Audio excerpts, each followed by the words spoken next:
హల్లెలూయా. ఇక్కడ దేవుడు అంటున్నాడు, నేను మిమ్మల్ని ప్రేమిస్తున్నాను కాబట్టి మీరు ప్రేమించబద్దులే ఉన్నారు కాబట్టి నేను గద్దించే అవకాశం ఉంది, నేను ప్రేమించే అవకాశం ఉంది, నేను గద్దించడానికి అవకాశం ఉంది. మీరు తలుపు తట్టు దగ్గరికి వెళ్ళి నన్ను పిలిచి తలుపు తట్టు దగ్గరికి వచ్చి నన్ను అడిగితే నేను తలుపు తీస్తాను. నేను అలా అని ఇక్కడ వాక్యం రాయబడుతుంది. ఇక్కడ అయితే ప్రకటన గ్రంథంలోనే 3వ అధ్యాయం 19వ వచనంలో, నేను ప్రేమించిన వారిని అందరినీ గద్దించి శిక్షించుచున్నాను గనుక నీవు ఆసక్తి కలిగి మారు మనసు పొందుము అన్నాడు.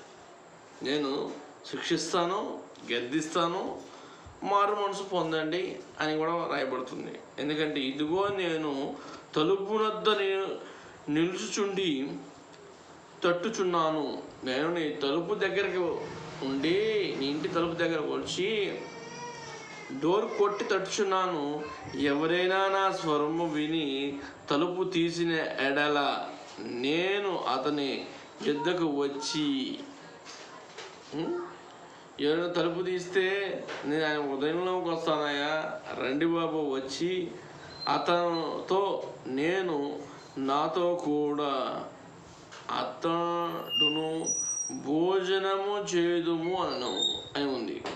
అయితే ఇక్కడ దేవుడి వాక్యం చాలా కీలకమైంది. ఏంటంటే దేవుడు నువ్వు పిలుస్తున్నావు, ఓకే, నువ్వు డోర్ తీస్తేనే కదా నీ లోపలికి వచ్చేది. ఇప్పుడు ఒక ఫుల్ వాటర్ బాటిల్ ఉంది, ఆ వాటర్ బాటిల్ నిండా నీళ్ళు పోసాం, నీళ్ళు మళ్ళీ పోస్తే నిండిద్దా? ఎప్పుడైతే ఖాళీ అయిద్దో అప్పుడు హృదయంలోకి దేవుడు రావడానికి అవకాశం ఉంటుంది.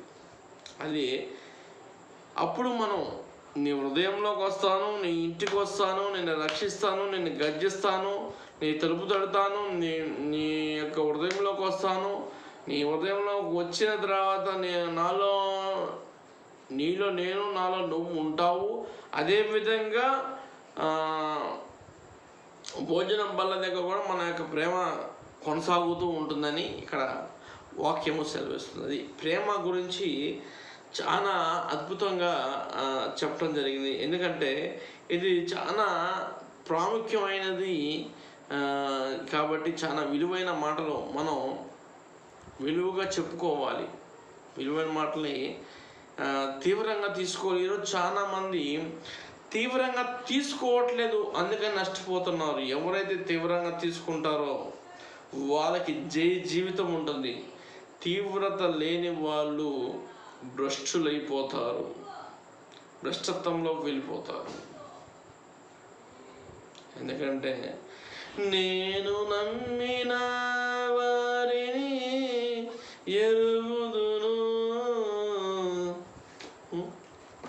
ఎంత అద్భుతంగా ఉంది. నేను నమ్మిన వారినే ఎరుగుతానని ఆ మాటలు పలికించడం కూడా చాలా అద్భుతంగా ఉంది. అయితే నేను కూడా మొన్న ఒక నూతనమైన పాట రాశాను. నా 5వ పాట.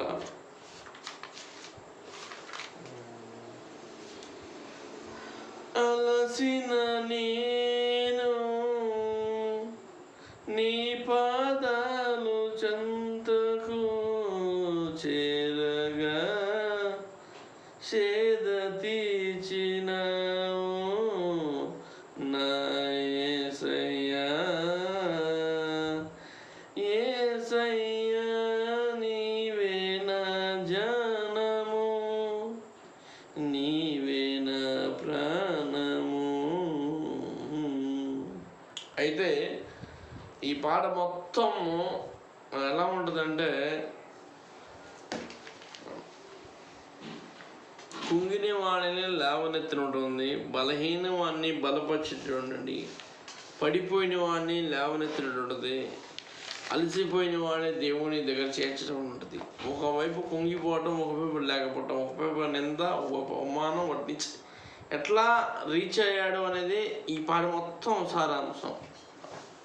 అట్లా ఒక ప్లస్ ఒక మైనస్, ఒక ప్లస్ మైనస్ లాగా బ్యాలెన్స్ చేసుకుంటూ రాసిన పాట. దేవుడు నాకు ఇది నేను రాసిన పాట, ఇది 5వ పాట రాయడం జరిగింది. మీరు నా సబ్స్క్రైబర్స్ అందరూ కూడా ఈ మాటలు విన్నప్పుడు మన హృదయాన్ని తట్టుకునే శక్తిని దయచేయను గాక. ఆమేన్.